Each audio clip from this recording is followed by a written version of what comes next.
Bem, pessoal, vamos retomando aqui o nosso segundo bloco. E a ideia aqui é que a gente retome a partir do estudo das atribuições de um sindicato. Nós vamos ver aqui tanto algumas lições doutrinárias, quanto as atribuições, as competências de um sindicato e também alguns dispositivos legais e constitucionais para nós realçarmos aqueles principais tópicos que podem cair nesta prova. Tá legal? Então, olhem só. Falando em atribuições, é importante nós lembrarmos que a doutrina essencialmente prevê três funções principais, menciona três funções principais para os sindicatos. A função representativa, vejam aqui em sentido bastante amplo, tá legal? É a essência da razão de existir de um sindicato, representar aquela categoria, aqueles trabalhadores, aqueles empregadores, agir em nome da categoria, tá legal? E aqui, né, esta representação, de um modo geral, né, ela vai viabilizar ali um diálogo com os empregadores, né, falando aqui dos sindicatos obreiros, legal? Vai viabilizar ali um diálogo, a intermediação deste diálogo junto aos empregadores. De algum modo, vai haver uma representação também de cunho administrativo. Tá legal? Uma representação administrativa, ou seja, com o poder público. Tá legal? Junto aos órgãos, às entidades aí do poder público, junto ao INSS, junto à Secretaria Especial do Trabalho e Previdência Social, por exemplo. Tá legal? Então haveria essa representação também em âmbito administrativo. Haveria uma representação pública de um modo geral, em que o sindicato faria ali algum tipo de interface, algum tipo de diálogo com a própria sociedade civil. Em algumas situações, o sindicato ele se dirige à sociedade civil, né, muitas vezes até por meio de campanhas que a gente assiste na TV. Legal? Então seria a representação pública e ainda a representação judicial. É importante nós ressaltarmos aqui a possibilidade de o sindicato atuar na defesa dos interesses da categoria, na defesa do interesse de seus filiados. Nós vamos ver mais à frente que admite-se, inclusive, a substituição processual. Legal? Mas mais à frente nós vamos detalhar tudo isso aí, mas percebam essas várias dimensões da representação conduzida pelos sindicatos, tanto ali perante os empregadores, quanto em sede administrativa, pública de um modo geral, ou ainda judicial. Legal? Nós temos ainda a função de negociação, né? E aí acaba se comunicando aqui com o diálogo promovido com os empregadores, né? Por meio justamente desta, que talvez seja a principal função, a principal atribuição dos sindicatos, que é negociar ali melhores condições de trabalho, de vida, né, em defesa ali daqueles que eles representam, tá legal? Fruto desta função negocial, nós teremos lá a negociação coletiva que pode dar ensejo a um acordo ou a uma convenção coletiva, tá legal? Ainda, a função assistencial. Amigos, é muito comum os sindicatos possuírem alguns serviços assistenciais, por exemplo, serviços médicos, serviços odontológicos, né? Eu vou lá hoje no dentista do sindicato. Legal? Justamente para beneficiar ali aqueles que lhes são filiados. Legal? Serviços jurídicos. Eu tenho lá o escritório de advocacia, vamos dizer assim, conveniado com aquele sindicato, né? Ele está ali para prestar algum tipo de auxílio, algum tipo de consultoria para os filiados. Serviços educacionais. Serviços educacionais, muitas vezes são firmadas uma série de parcerias, enfim, dentro dessa função assistencial dos sindicatos. Pode suscitar algum tipo de dúvida a função econômica e a função política. Olhem só, amigos, se nós formos lá na nossa consolidação das leis trabalhistas, nós vamos ver, por exemplo, lá no artigo 546, a menção a vedação a que os sindicatos explorem atividades econômicas. Legal? Nós veremos também na CLT vedações a que os sindicatos desempenhem outras atividades que não lhes sejam próprias, vedando-se inclusive atividades político-partidárias. Então vejam, considerando estas vedações, ou ao menos partindo do pressuposto, presumindo que estas vedações foram recepcionadas pela Constituição Federal, à luz, mesmo à luz da autonomia sindical, da liberdade associativa e da liberdade sindical, vejam, presumindo esta recepção, é importante nós destacarmos aqui, nós concluiríamos que ao sindicato seria vedado desempenhar atividades ou funções econômica e política. Legal? Há uma série de críticas doutrinárias a essas vedações, né? Então, é importante nós reconhecermos a existência de debates, de profundos debates, quanto à possibilidade de os sindicatos explorarem atividades econômicas, legal? Inclusive com intuito lucrativo, ou ainda lucrativo, claro, né? Sempre estamos diante de uma associação, claro, para reverter ali em proveito do desempenho das suas funções primordiais, né? E ainda da vedação quanto ao desempenho, ao desenvolvimento de atividades político-partidárias. À exceção destes casos, é preciso reconhecer a função representativa, negocial e assistencial, sem sombra de dúvidas, dos sindicatos. Neste plano, eu venho destacar aqui com vocês ao menos 2 dispositivos da Constituição Federal. Olhem só, o inciso 3º do artigo 8º diz o seguinte: ao sindicato cabe o quê? A defesa dos direitos e interesses coletivos ou individuais da categoria. Legal? Então ele pode defender ali o interesse daquela coletividade ou interesses ali dos filiados, daqueles que forem filiados ao sindicato, inclusive em questões judiciais e administrativas. Até há algum tempo não se reconhecia a possibilidade dos sindicatos atuarem como substitutos processuais,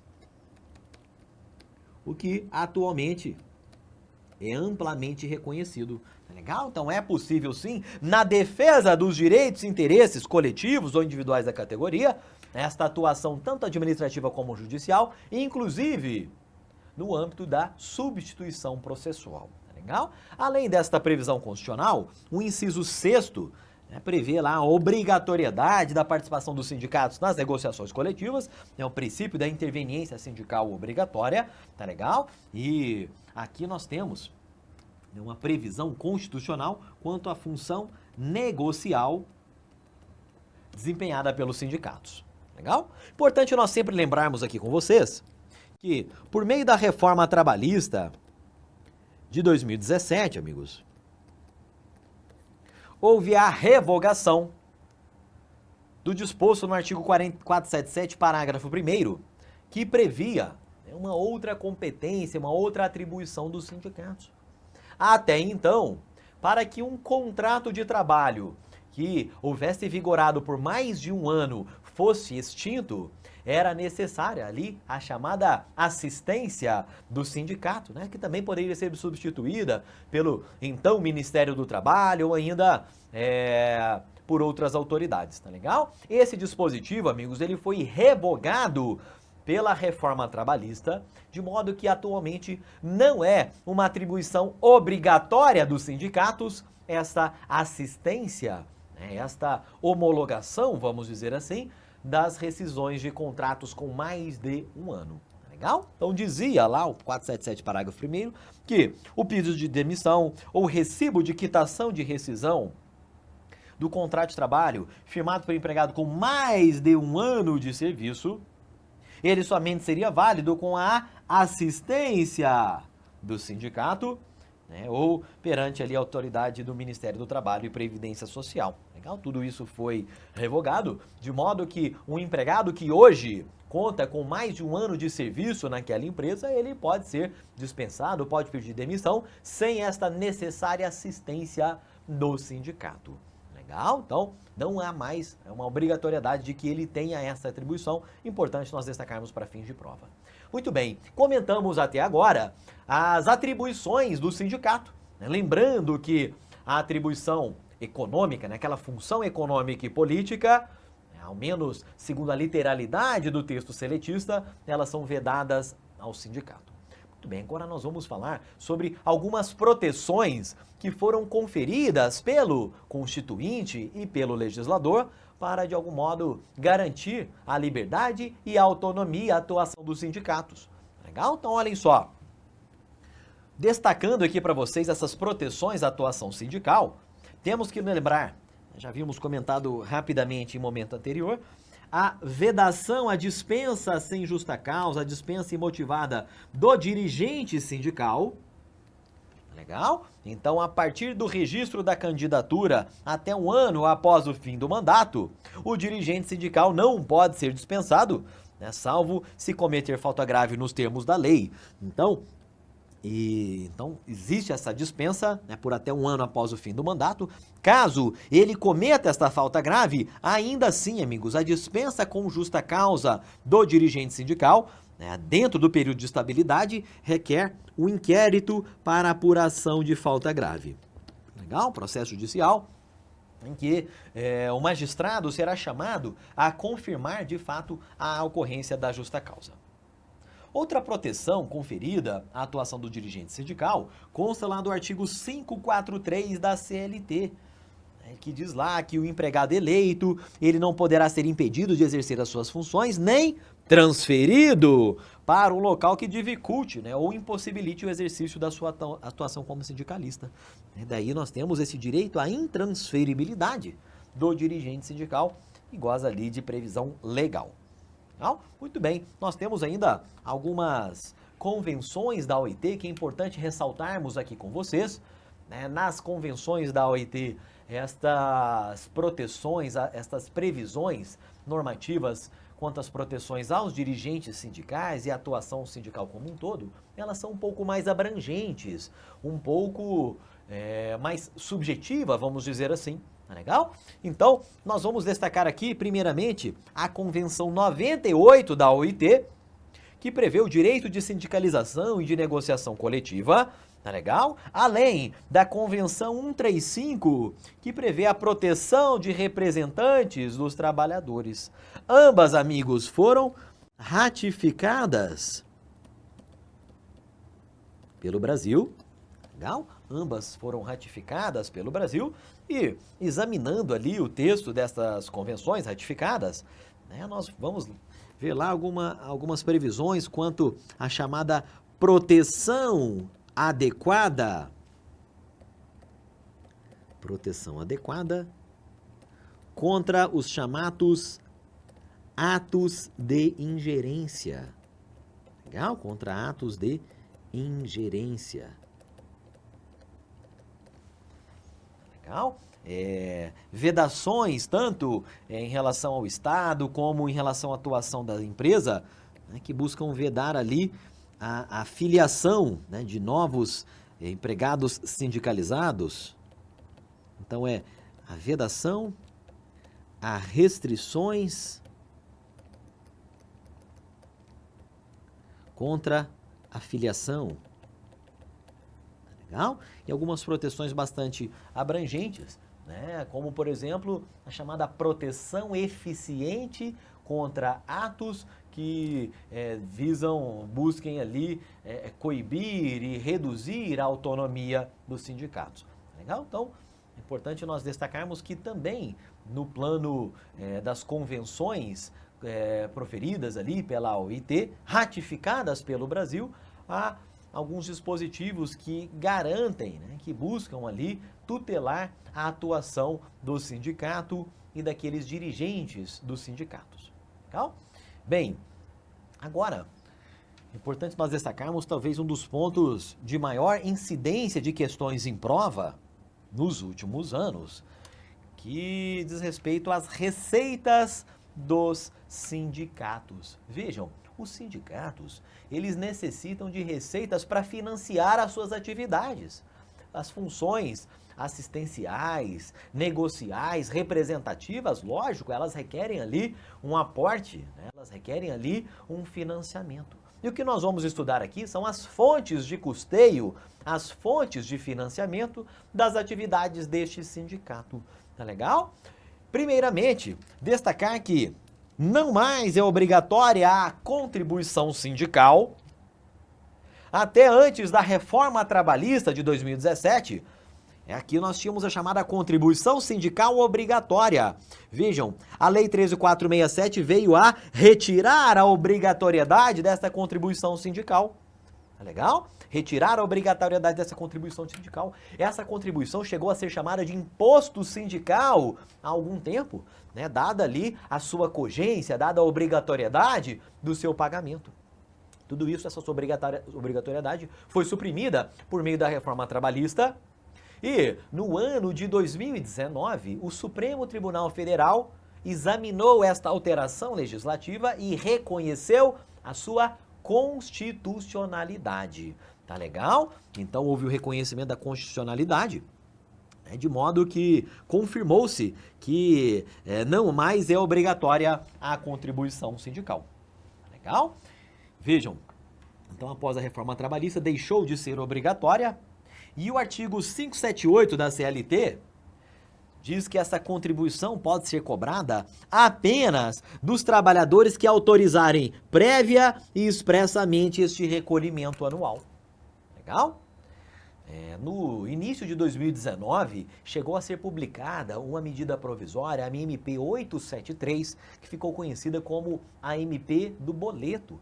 Porque ela alterou esse artigo 578 e outros dispositivos da CLT justamente para dizer que não poderia ser objeto de desconto da remuneração do empregado, tá legal? Não poderia ser objeto de desconto em folha. A contribuição sindical, mesmo após o fim da sua obrigatoriedade, ela deveria ser objeto de pagamento pelo próprio empregado. Então o empregado, se quisesse, ele imprimia lá um boleto no site do sindicato e faria o pagamento, tá legal? Por isso que ficou conhecida como a MP do boleto, que não chegou a ser aprovada, né? Não chegou a ser convertida em lei pelo Congresso Nacional, tá legal? Mas, gravem aí, não mais existe a obrigatoriedade de empregados e empregadores recolherem essa contribuição em favor dos sindicatos. Além desta contribuição sindical, que até há pouco tempo consistia numa das principais formas de custeio dos sindicatos, há outras 3 fontes de receita: a contribuição confederativa, a contribuição assistencial e ainda a mensalidade dos associados.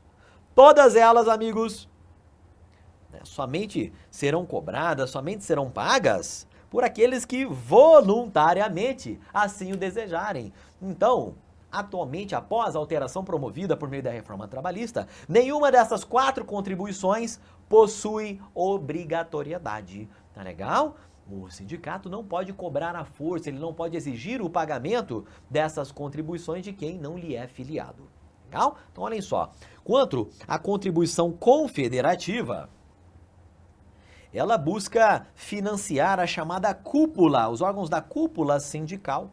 Nós vamos ver mais à frente que o sistema sindical brasileiro, ele é uma pirâmide, tá legal? Nós temos aqui na base os sindicatos, logo acima nós temos as federações de sindicatos e no topo, no ápice dessa pirâmide, nós temos as confederações, legal?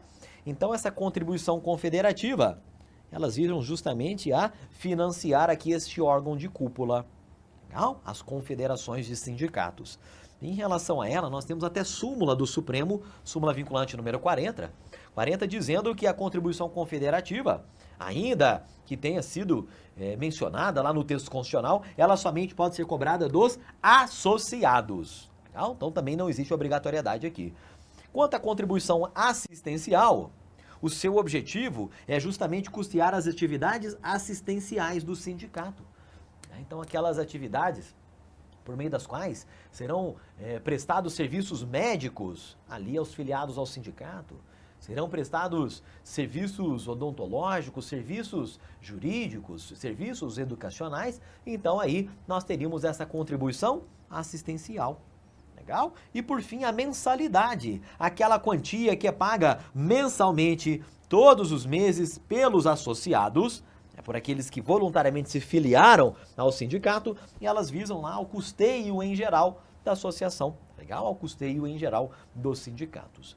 Eu vou trazer aqui para vocês, rapidamente, a da importância em provas, uma comparação entre o texto dos artigos 578, né, ao menos do caput, do 578 e do 579, antes e após a reforma trabalhista de 2017. Tá legal? Então, anteriormente, havia inclusive a menção ao nome de imposto sindical, né, e após a reforma trabalhista, o legislador deixou claro que as contribuições devidas aos sindicatos, pelos participantes das categorias econômicas ou profissionais, ou das profissões liberais representadas, serão sob a denominação de contribuição sindical, pagas, recolhidas e aplicadas na forma estabelecida nesse capítulo.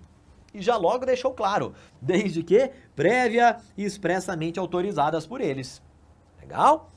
Pelos interessados, ou seja, pelos empregados, pelos trabalhadores autônomos, pelos empregadores. No artigo 579 temos claramente a previsão de que o desconto da contribuição sindical está condicionado à autorização prévia e expressa dos que participem de determinada categoria. Legal? Então, autorização prévia e expressa, esta é a condição para que ocorra esse desconto da contribuição sindical, né, que era a contribuição sindical obrigatória, tornou-se apenas contribuição sindical. Ainda nesse sentido, ainda quanto a estas fontes de custeio do sindicato, eu vou destacar aqui dois entendimentos do TST. Legal? Em primeiro lugar, a OJ número 17 da SDC, que diz o seguinte, olhem só. As cláusulas coletivas que estabeleçam contribuição em favor de entidade sindical, a qualquer título, e vejam, a partir do momento que elas passam a obrigar trabalhadores não sindicalizados, elas são ofensivas ao direito de livre associação e sindicalização, constitucionalmente assegurado, e, portanto, nulas, sendo passíveis de devolução por via própria, os respectivos valores eventualmente descontados. Tá legal? Então, vejam, operando inclusive efeitos retroativos esse entendimento aqui do TST. Né? Então, não pode haver a previsão de cobrança, né, obrigatória de contribuições a não filiados, de modo que, havendo, né, e aqui especificamente é um entendimento mesmo anterior à reforma trabalhista, tá legal? E havendo, né, esta previsão que buscava obrigar trabalhadores não sindicalizados, estas cláusulas são nulas, legal? E aqueles trabalhadores que se sentirem lesados, eles podem buscar a restituição, né, a devolução daqueles valores que haviam sido descontados. Legal? Olhem só, o precedente 119, né, precedente normativo 119 do TST, diz ainda, a Constituição da República assegura o direito de livre associação e sindicalização, sendo ofensiva a essa modalidade de liberdade, cláusula constante de acordo, convenção ou sentença normativa, estabelecendo contribuição em favor de entidade sindical a título de taxa para custeio do sistema confederativo, assistencial, ou revigoramento ou fortalecimento sindical ou outras de mesma espécie, obrigando trabalhadores não sindicalizados. Sendo nulas as estipulações, tornam-se passíveis de devolução os valores irregularmente descontados.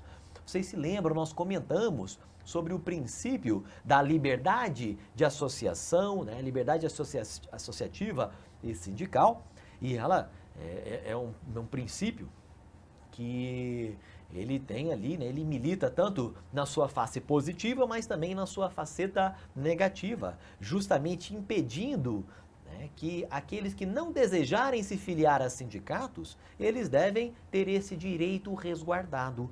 Tá legal? E se ele não deseja se filiar, ele não está obrigado a contribuir para o custeio das atividades sindicais. Legal? Vejam só como isso já apareceu em prova. Segundo o TST, não é válida a cláusula de instrumento coletivo que preveja desconto obrigatório de contribuição assistencial de empregado não sindicalizado, ainda que a ele seja garantido o direito de oposição. Pessoal, isso aqui está correto Tá legal? Isso aqui está correto, né? Versa sobre a OJ número 17 da SDC e mais ainda alguns entendimentos não consolidados do TST. Muitas vezes os sindicatos argumentavam, olha, nós vamos cobrar aqui de todos, né, inclusive dos não sindicalizados, quem não quiser ser cobrado, que se oponha. E na prática, esta possibilidade de oposição tinha um pequeno efeito, um efeito prático muito pequeno. Legal? Então, o TST já vinha entendendo, inclusive por meio da sua jurisprudência não consolidada, que este direito de oposição que pode ser exercido pelo empregado, ele não é substituído ele não minora, ele não elide a ilegalidade, a nulidade deste tipo de cláusula. Tá legal? Então, questãozinha está correta. E para nós já irmos caminhando para o final aqui do estudo das entidades sindicais, é importante conhecermos um pouco melhor a estrutura interna do sindicato e também o sistema sindical previsto na CLT. Olhem só, quando a gente fala em estrutura interna do sindicato, é importante nós trazermos duas considerações. Uma sob o ponto de vista da CLT e outra sob o ponto de vista da doutrina que interpreta lá os termos da Constituição Federal. Pessoal, se nós formos lá no artigo 522 e seguintes da CLT, nós veremos que a estrutura interna do sindicato, ela é composta por uma diretoria, e essa diretoria, a CLT, inclusive, chega a determinar, a fixar limites para a quantidade de diretores e dirigentes sindicais. A CLT diz que essa diretoria, ela pode ser composta de 3 a 7 membros titulares e mais 3 a 7 membros suplentes, né, igual o número de suplentes. Outro órgão previsto na CLT que faria parte dessa estrutura interna do sindicato seria o Conselho Fiscal, composto por 3 membros. Legal? Então, se nós pensarmos aqui numa caixinha sindicato,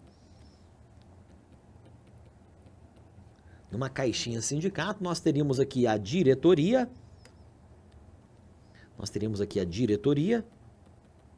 3 a 7 membros, e teríamos ainda o Conselho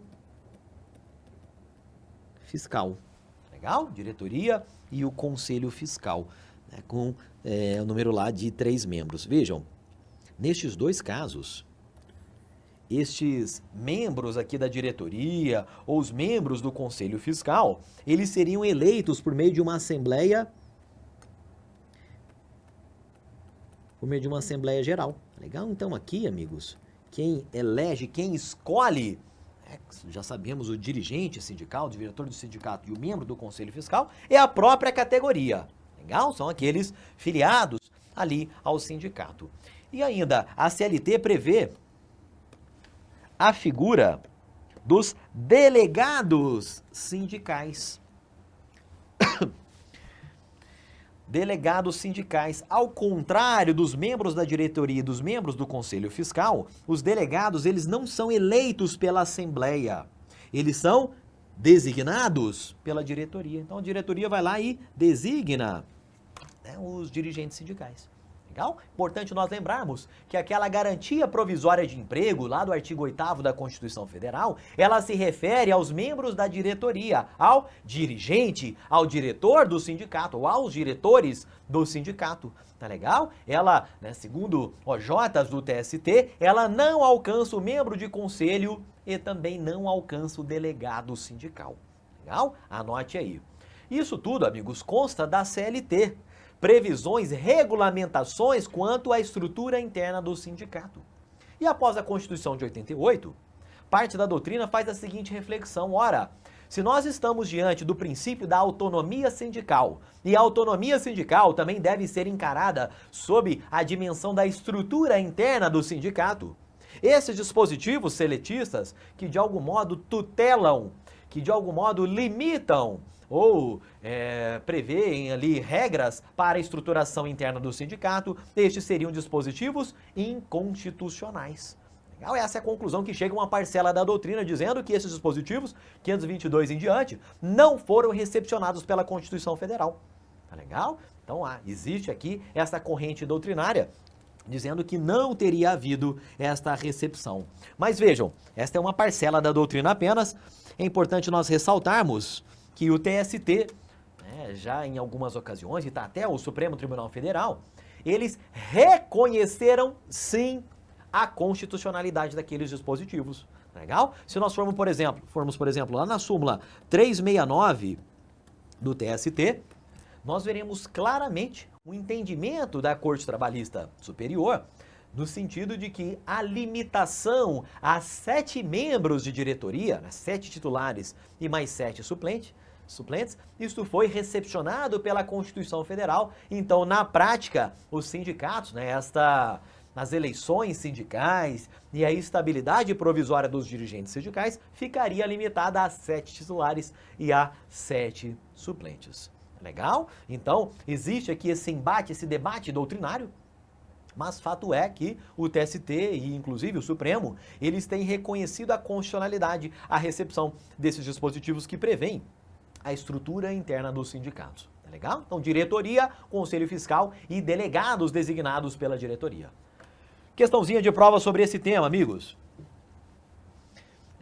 Serão nulas por ofensa ao direito de livre associação. Assim, uma questão ainda versando sobre receitas sindicais. Legal. Cláusulas de convenção coletiva que estabeleçam cota de solidariedade em favor de entidade sindical. Aí vem o trecho mais importante, a trabalhadores não sindicalizados. Isso aqui, de fato, essa cláusula é considerada nula. Precedente normativo 119. Aqui, nesta questão, o examinador mencionou aqui a cota de solidariedade, mas o TST menciona lá outras terminologias, outras nomenclaturas, como, por exemplo, taxa de fortalecimento, custeio, enfim, nomenclatura, terminologias bastante abrangentes, tá legal? Então isso aqui está correto. Bem, vimos aí a estrutura interna do sindicato, agora vamos ver a estrutura, ou melhor, o sistema sindical brasileiro adotado na CLT. Olhem só, nós já até havíamos adiantado que o sistema sindical brasileiro, ele é um sistema piramidal. Legal? É um sistema piramidal, é uma pirâmide, inclusive, de 3 andares. Vamos aumentar aqui essa pirâmide.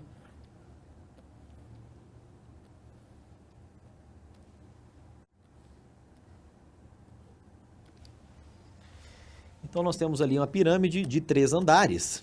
Aqui na base da pirâmide, nós temos os sindicatos. Nós temos os sindicatos, é o piso realmente da pirâmide, é sobre ele que nós estamos comentando aqui durante toda a nossa aula. Tá legal? No andar de cima da pirâmide, nós temos as federações. Se situam aqui no meio desta pirâmide. E acima das federações, aqui vai faltar espaço, vamos lá, nós temos as confederações. Legal? As confederações.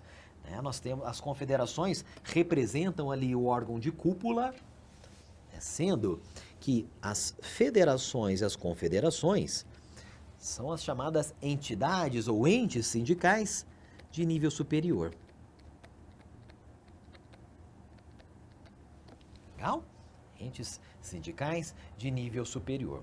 Vejam só, amigos, para que exista e para que possa surgir, ser instituída uma federação, é necessário que nós tenhamos ao menos 5, pelo menos 5 sindicatos formando ali esta federação. Legal? Agora, quando a gente fala em confederação, é necessário que tenhamos pelo menos 3 federações para que a gente possa falar na existência de uma confederação. Legal? A existência de uma confederação. E, além dos sindicatos, federações e confederações, ainda poderíamos colocar aqui em algum local as chamadas centrais sindicais.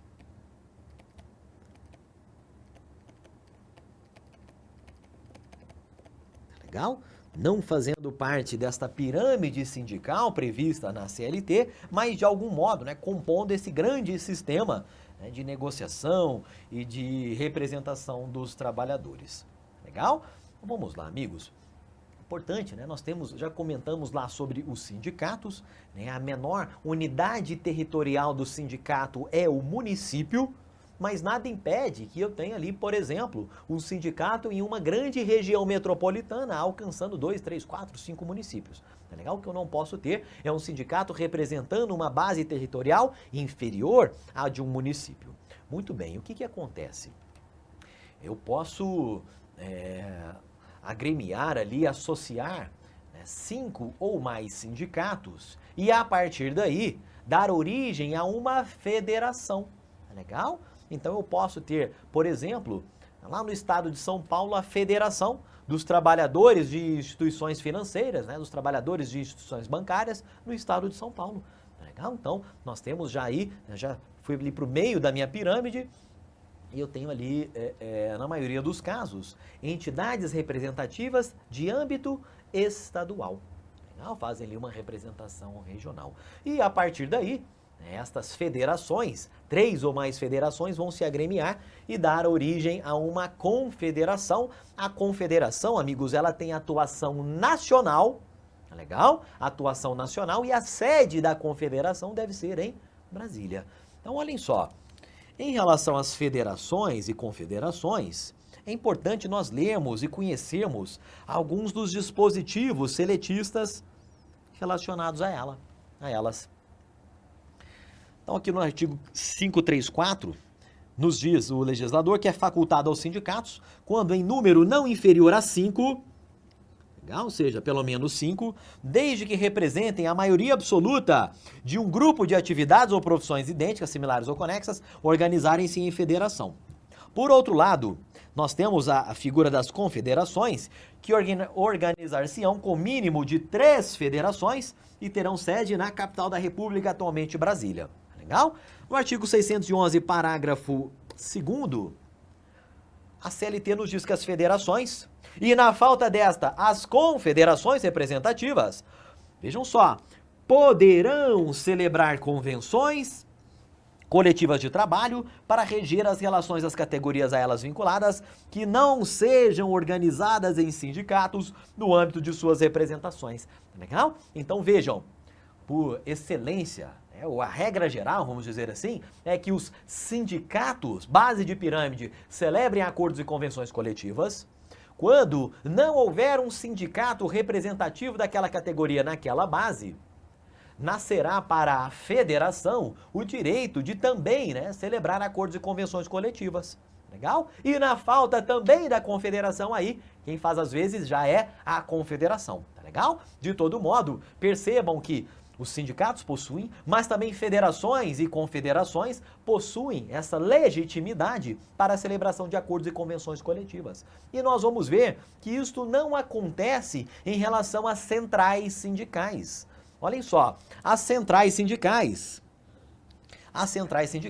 até há pouco tempo, nem não tão pouco assim, né, mas até 2008, amigos, nelas não possuíam reconhecimento pelo nosso ordenamento jurídico. Elas até existiam, né, várias existiam, e a partir de 2008, por meio aqui dessa lei 11.648, é que houve um reconhecimento das centrais sindicais, né, da atuação das centrais sindicais pelo nosso ordenamento jurídico. Tá legal? Elas se destinam à chamada representação geral dos trabalhadores.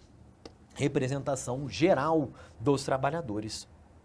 Legal? Elas, reparem que elas encontram previsão aqui na lei 11.648, e, anotem aí, elas não estão previstas na CLT, na seção que é denominada das associações sindicais de grau superior. Tá legal? Das associações sindicais de grau superior ou de nível superior. Então vejam, elas não se confundem com federações e confederações. Elas não estão previstas no trecho da CLT que define o nosso sistema piramidal. Legal? E a partir daí, a doutrina, vejam, a professora Wólia Bonfim ela conclui que as centrais sindicais não integram a estrutura sindical brasileira, porque não está prevista lá nesse trecho da CLT. Tá legal? O ministro Godinho, por exemplo, nos diz que as centrais sindicais não compõem o modelo corporativista de representação sindical, legal? Mas elas, de algum modo, apesar de não pertencerem a este sistema piramidal sindical, a estrutura sindical brasileira, elas exercem sim uma representação e uma representação geral dos trabalhadores, seriam ali órgãos de liderança, tá legal? A principal observação que nós temos a fazer a respeito das centrais sindicais é que elas não detêm legitimidade para a celebração de acordos ou convenções coletivas. Legal? Então, aquela legitimidade que possui sindicatos e atendidas algumas circunstâncias, federações e confederações, não foi conferida aqui às centrais sindicais. Tá legal? Tudo bem até aqui? E se nós formos aprofundar um pouco mais o estudo das centrais sindicais, é importante conhecermos os requisitos para a criação, para a constituição das centrais sindicais, que constam lá do artigo 2º da Lei 11.648. Prevê lá a filiação de, no mínimo, 100 sindicatos distribuídos nas regiões do nosso país, tá legal? Então, há uma previsão bastante detalhada lá de alguns requisitos que devem ser observados para que possa ser fundada uma central sindical. Legal? Aqui vamos a uma questão de prova, amigos, que versa sobre todo esse sistema sindical que nós estávamos comentando. Olhem só. A questão diz que a Constituição Federal estabelece em seu artigo 8º, inciso 1º, que a lei não poderá exigir autorização, ressalvado o registro, e assim sendo considere. E aí vem, o primeiro item diz que o registro sindical é obtido mediante a autorização do Ministério do Trabalho e Emprego, oportunidade em que a associação obtém personalidade civil e, consequentemente, a associação sindical. Isso aqui, amigos, está equivocado. Legal? Isso aqui está equivocado. Por quê? Em primeiro lugar, ele acabou confundindo aqui registro com autorização. De cara, o erro mais notório desse primeiro item é dizer que é necessário uma autorização do Ministério do Trabalho. Atualmente seria lá o Ministério da Economia. O Ministério da Economia. Então esse é o erro mais evidente, já que não cabe, não se pode exigir a autorização, o mero registro. Subentende-se que o registro é um ato vinculado, é um ato administrativo vinculado, ao passo que a autorização já seria um ato discricionário.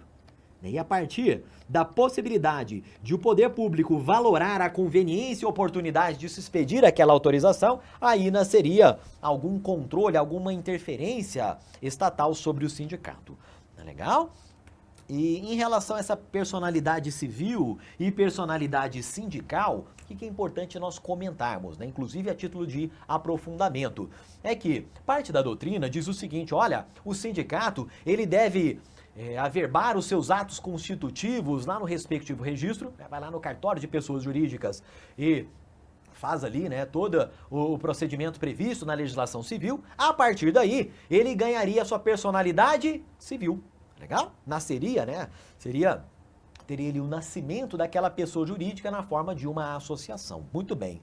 Agora, essa parcela da doutrina diz que após o registro, perante o Ministério do Trabalho, perante o Ministério da Economia, aí a partir daquele momento, a partir do registro, é que o sindicato passaria a ter a chamada personalidade sindical.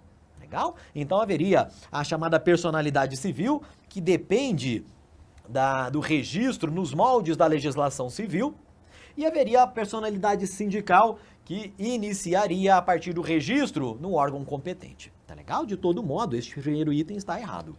2. O registro sindical perante o Ministério do Trabalho somente se impõe se a entidade sindical resultar de eventual desmembramento da base territorial. Tá errado. Não é apenas somente que está errado.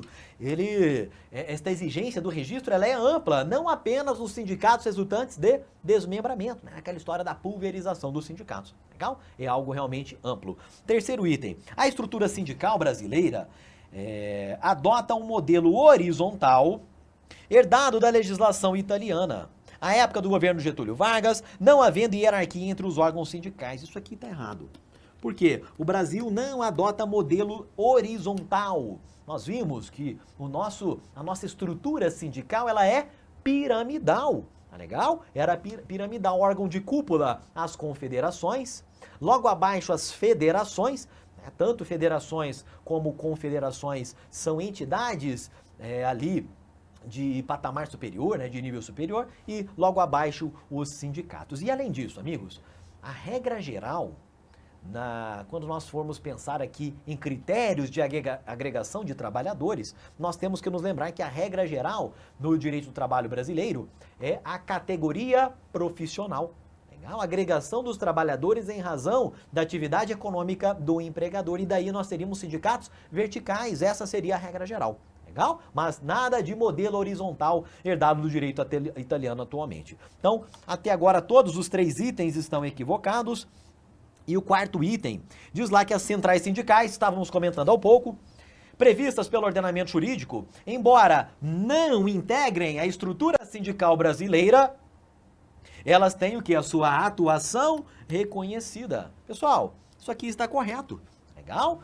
De fato, elas não integrariam essa estrutura sindical brasileira, aquela nossa estrutura piramidal, inclusive nem constam daquela seção que nós comentamos lá da CLT, mas a sua atuação é reconhecida, legal? A sua atuação é reconhecida, né? Inclusive por meio de lei, já que seriam entidades de representação geral dos trabalhadores, então de fato haveria sim um reconhecimento de sua atuação. Legal? Então gabarito nosso aqui, letra E, apenas este último item que está correto. Para nós finalizarmos aqui esta aula, nós vamos trazer aqui para vocês algumas especificidades dos sindicatos no setor público e ainda vamos comentar aqui rapidamente sobre o abuso da liberdade ou da autonomia sindical e também de algumas práticas antissindicais.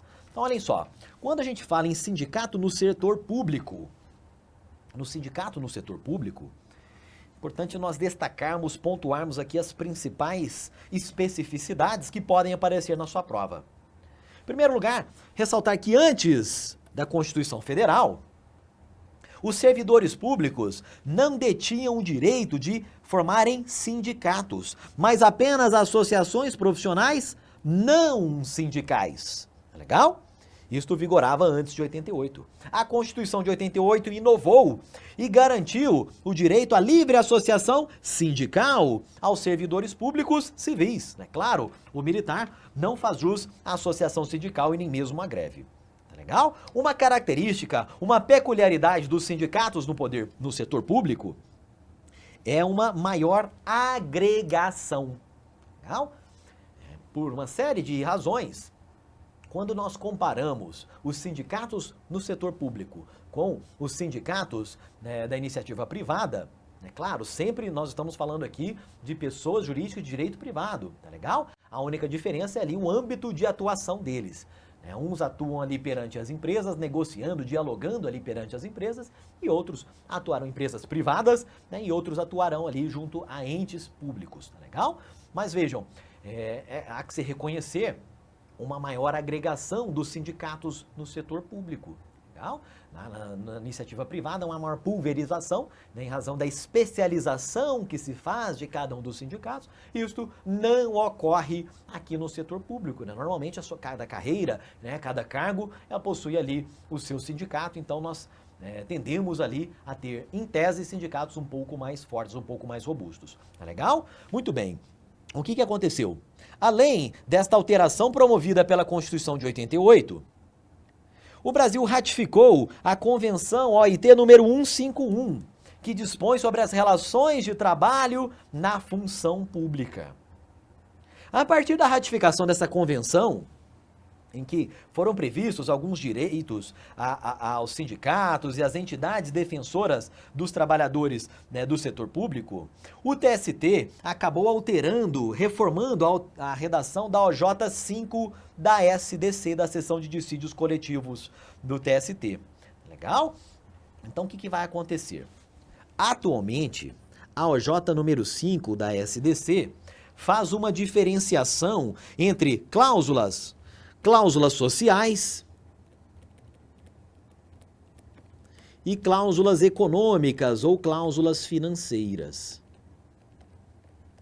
Legal? A partir desta alteração, desta ratificação da Convenção 151 pelo Brasil, o TST passou a entender que, em face de pessoa jurídica de direito público,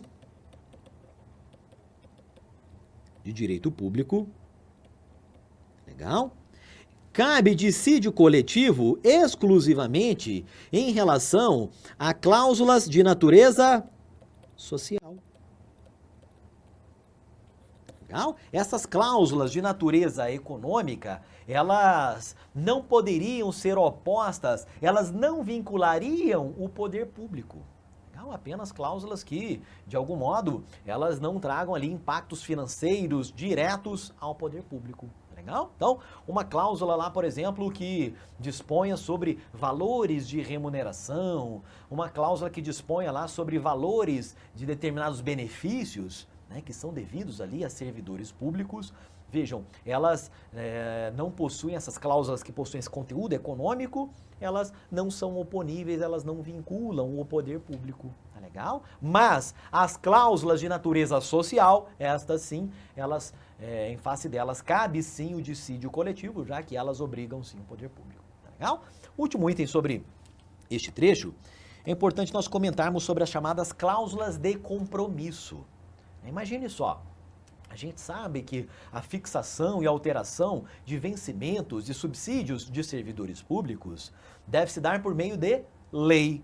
Legal? É inclusive por esse motivo que não cabe essas cláusulas de natureza econômica. Agora vejam só, muitas vezes é pactuado ali um instrumento coletivo, enfim, junto ao sindicato daquela categoria de servidores públicos, em que o dirigente ou em que o poder público vai lá e se comprometa a encaminhar um projeto de lei.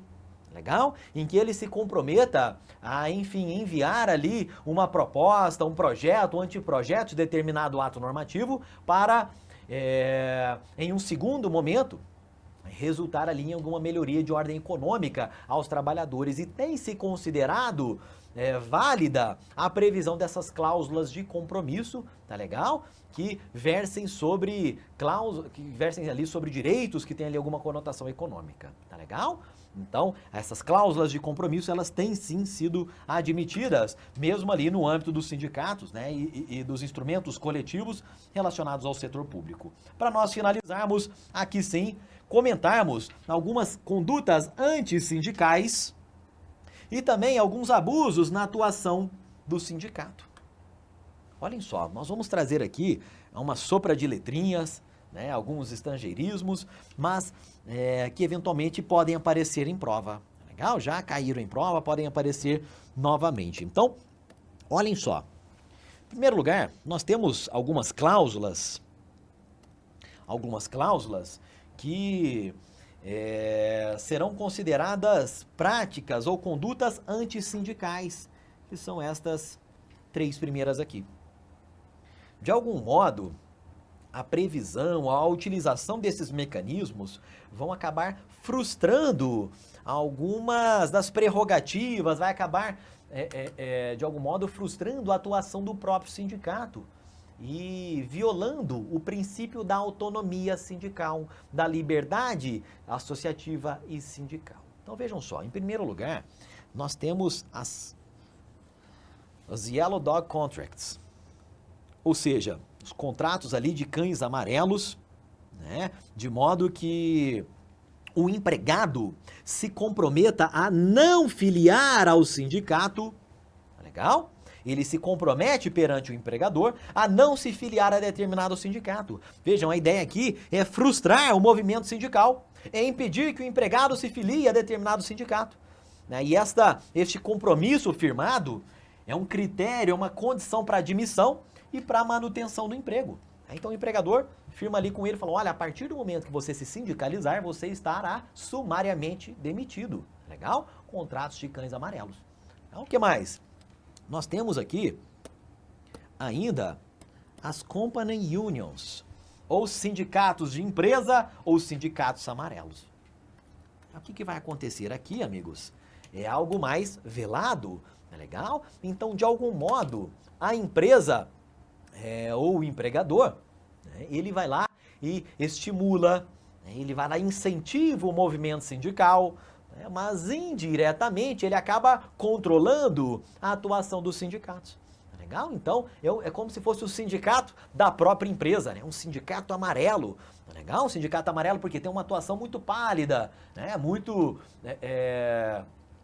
amarelada, né? Muito, enfim, sem ali aquela postura ativa, né? Sem aquela altivez que se espera do sindicato. Legal? Então são company unions, o empregador estimula, mas acaba controlando a atuação do sindicato. E nós temos ainda a lista suja. É também uma conduta, uma prática antissindical em que os empregadores, uma empresa, 2 empresas, 3 empresas, 10 empresas, acabam alimentando e montando ali uma lista suja, que seria a lista de empregados, ou de pessoas que possuem uma atuação sindical relevante. Então eu vou marcar aquela pessoa ali, vou carimbar o nome dela. Antigamente a gente fazia aquela orelha de burro assim na prova, na hora de distribuir, dava aquela dobradinha ali para marcar, para saber que aquela pessoa não deve ser contratada. Então é a lista suja de empregados que não deveriam ser contratados em razão de sua atuação sindical relevante. Legal? Mas vejam só, além disso, nós sabemos que a legislação prevê lá os princípios da liberdade associativa e sindical, autonomia sindical, né? Mas esse direito, essa autonomia, ela não é ampla. Legal? Então, há também algumas práticas por parte do sindicato que são consideradas abusos da atuação sindical. Por exemplo, a chamada closed shop. O que vai acontecer aqui?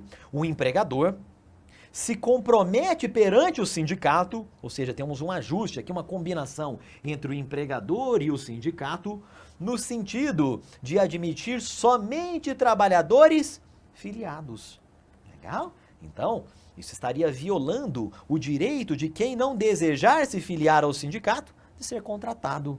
Legal? Union Shop, de modo muito parecido. Empregador ajusta com o sindicato que irá manter como empregados daquela sua empresa apenas aqueles que se filiarem ao sindicato após determinado período de tempo posterior à contratação. Maintenance of membership. Empregados filiados ao sindicato e nele permanecem durante toda a vigência de convenção coletiva sob pena de serem dispensados. Ou seja, ele deve manter a filiação como condição para manter o emprego. Legal? Então, é importante nós conhecermos estas práticas, esses abusos da atuação sindical, e ficarmos atentos a tudo isso para fins de prova. Legal? Aqui nós encerramos os nossos comentários a respeito dos sindicatos.